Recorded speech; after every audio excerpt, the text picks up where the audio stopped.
I would like some clarity around something. I think I heard you say that we need to know what the source of that discord was to begin with.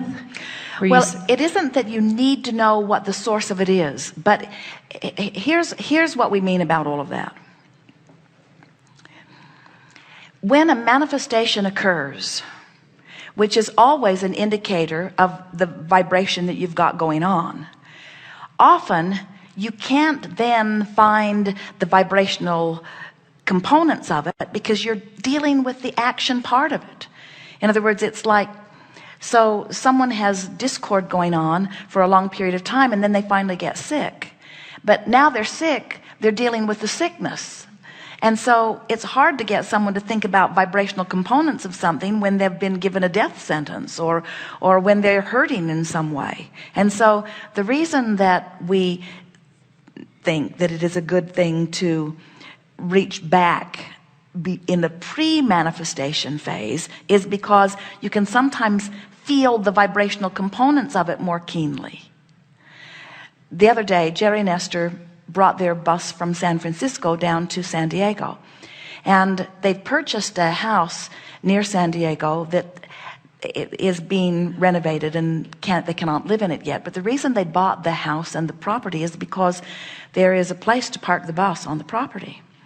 And so since the RV parks seem to be disappearing in San Diego, and since they like to be there for part of the year, they bought this property. And Jerry had measured it and looked at the lay of the land, and they had walked it, and they were certain that they could bring the bus into this property. If they drove it up around, there are two ways of entering. It's a very well developed area. If they come up around the backside and down the hill into the property, they could do it easily. And so this is the day that they are arriving, and they bring the bus up the hill. And it is interesting because it's a densely populated neighborhood, and this is the day that the trash cans were all out. And so it was quite an interesting thing, weaving this monster bus up through this neighborhood. But they did it easily, and then the gates were opened, and all of the people who have been working on the new house were standing there with happy welcome signs on their faces as they were greeting Jerry and Esther.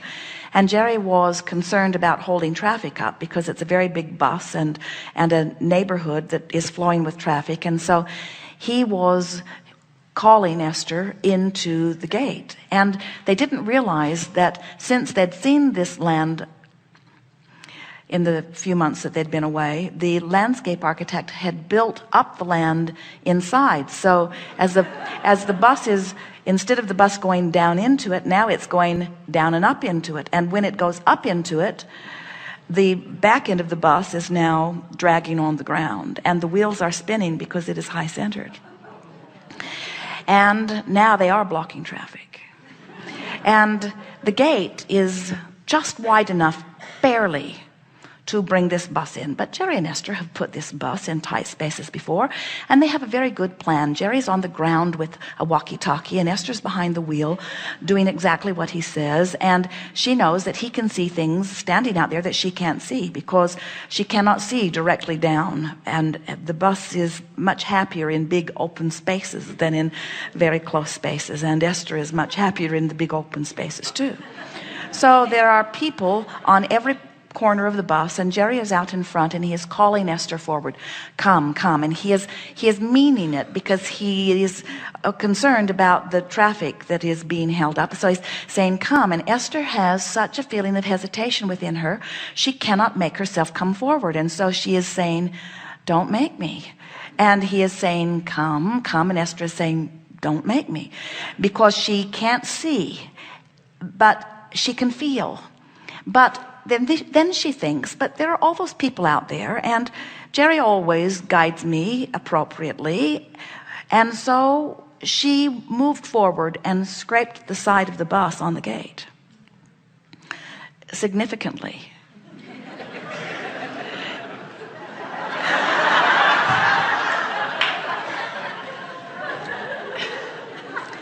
And then Esther was enraged. Never before have they hurt their bus. And it was a combination of embarrassment and fear that they would be stuck in this gate forever, and embarrassment that all of these people were watching these teachers of deliberate creation scrape their bus on the side of the gate. And Esther looked at Jerry. She couldn't even pick up her walkie-talkie to talk to him because she didn't want anyone to hear what she was going to say. She just sat in disbelief. How could this happen? And Jerry felt the same way because he had someone standing there looking down that side of the bus. And turned out that man did not speak a word of English. And Jerry had asked him to watch that side, and he did. He watched that side. And Esther was so mad at Jerry because it's his job to make sure that everything out there is all right. But what she was most angry about was that she knew it and overrode it. She could feel it. She could feel it more powerfully than anything she's ever felt, and she overrode it. She let someone else's perspective and someone else's point of view from someone that she formerly trusted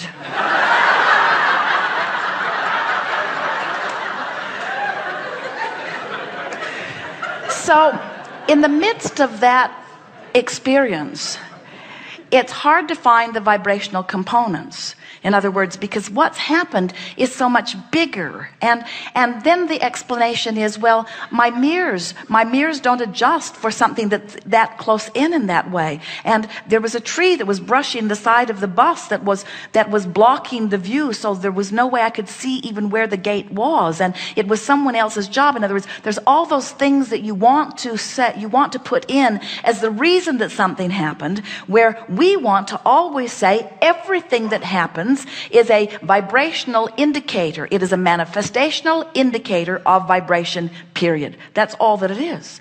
So then we said to Esther, once she settled down and once the bus was where it needed to be, and once all of the people had gone away, and once she was left with Jerry to see the damage, and once she'd settled down, we said, what is it? What was the feeling? What was the emotion that you felt in the most powerful way? And Esther said, I felt angry that someone who did not know what I knew, that I allowed them to dominate the decision making, that I yielded to something outside of me rather than listening to something within me. And once she said it, a big release sort of happened. And then we said, and this is the thing that you're getting at, or that we're wanting to get at with you. Then we said, have you any other examples of that sort of thing coming out of your mouth? In other words, and as Esther thought about it, she thought about how many people, especially these days, are wanting them to do things that don't feel good to them. Come do this interview, they say. It's a really nice man. He really gets what you say. And so they don't feel like they should, but they do the interview, and then he doesn't get them at all, and he doesn't say anything they said, and he makes things up. And the interview is terrible, and they get hundreds of emails from people. Why would you say these things that they did not say? And Esther said, I felt that. Why did I move forward? Why did I move forward when I felt that? And so as she thought about it, there were dozens of examples of where someone who says they know more, she lets them and what they know, because they are the expert, or they are the wise one, or they are in the position, or they are whatever excuse. And now we said to Esther, you see now, you'll never again forget what that feeling means. That feeling means you're about to scrape your precious bus on the gate. And so this is what we're getting at. When you have an experience and you are able to identify what the emotion is apart from the experience, what's the emotion that you're feeling apart from the action that happened, what's the emotion that you're feeling, and then you're able to identify what other aspects of your life that you are feeling similar things, then Esther realizes that scraping that bus was an inevitable thing in that sense, or something like it was an inevitable thing, because that vibration has been very active within her. You just can't have knee-jerk reactions to life and feel the discord of it and not be in the process of attracting something that you do not want to attract. You see what we're getting at? And so many of you do not, even Esther, do not really understand the power of directing your life that you have. You get to have everything exactly as you want it to be. There is nothing outside of you that ever does anything to you. There's everything that happens is your doing. Every single thing that happens to you is your doing every single time. And everything that comes in forms of manifestation or something that happens to you is nothing more than a mix of the vibrations within you. Everything is about that.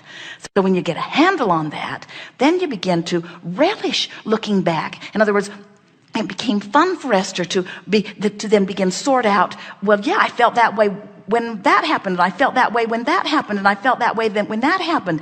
But instead of reaching for the downstream thoughts, instead she just felt it and left it right there. Felt it, complained about it, and left it right there. Felt it, complained about it, and left it right there. Felt it, complained about it, and left it right there. And don't worry, it will get bigger, it will get bigger, it will get bigger, it will get bigger. And isn't it nice to scrape your bus rather than get run over by a truck? Isn't it nice to scrape your bus rather than contract some deadly disease? Isn't it nice that you have, but it doesn't matter what the manifestation is, it's an indicator of vibration over which you have control. That's the point. So what's manifesting matches my vibrational whatever's going on. And if I like what's manifesting, then I need change nothing. But if I don't like what's manifesting, then vibrational shift is in order. And the question is, how do I make a vibrational shift when I'm so busy looking at what is? And that's why we say sometimes it's easier to isolate the vibration, look into the past, which isn't so potent, convince yourself of how it's come about, and then with that knowledge, you can shift your vibration. Isn't it nice to be a deliberate creator? Don't you like that the universe always gives you an exact replication of how you're vibrating? Don't you? Well, you do unless you're in the middle of scraping your bus, but don't you really? Don't you? Don't you like knowing that it's all coming in response to what you're offering? And don't you love these vibrational indicators that are showing you? We call them post-manifestational indicators. You've got pre-manifestational indicators, but you ignore them. If you ignore pre-manifestational indicators, then you're going to have a post-manifestational indicator. But so what? You've got an indicator. Do you ever go to the gas station, your gas cage is on empty, and you just put your head on the steering wheel and cry? It's over. I hoped it would never come to this, but it's an indicator, so you just do something about it. And every manifestation is exactly that. Every manifestation is exactly that. So then our responsibility then to be deliberate creators would be to feel where that discord, perhaps we have felt it in our past. But you see, the way you're wording that, our responsibility, and we want to, Okay. because it sounds like you mean our responsibility to get it right, or our responsibility to make the manifestation turn out the way we want it to. Right. And we want it to be a desire to feel good, not a responsibility to create effectively. Mm-hmm. Because if your desire is to feel good, you can't help but create effectively. Okay. In other words, when you care how you feel, so in other words, if Esther really cared how she felt, if she cared, now she scraped her bus up. But before then, she was willing to tolerate that negative emotion. I can put up with that. It's familiar. It's familiar, and it's not that bad. And so I can put up with that. But once you start having manifestations that you really don't want, then you're more willing to clean up your vibration. And we want you to be willing to clean. We want you to be doing this work because flowing downstream feels so good. It's who you are, not because you're going to get what's downstream, even though you will. A woman said to us one day, Abraham, I don't think you care if my lover ever comes. I think you just want me to get so good at imagining that he's here that I don't notice that he's not here. And we said, exactly. Because when you are seeing it the way you want it to be, you're feeling good, and feeling good is the way you have intended to live your life. And when you feel good chronically, then he's got to come. But as long as his absence is so pressing in your vibration, then you just keep holding yourself at that manifestation of him not being there, that manifestation of him not being there, that manifestation of him not being there. You got to shift the vibration before the manifestation of him being there shifts. That was clear, wasn't it? Yes. Thank you, Abraham. Yes, indeed. That was really good.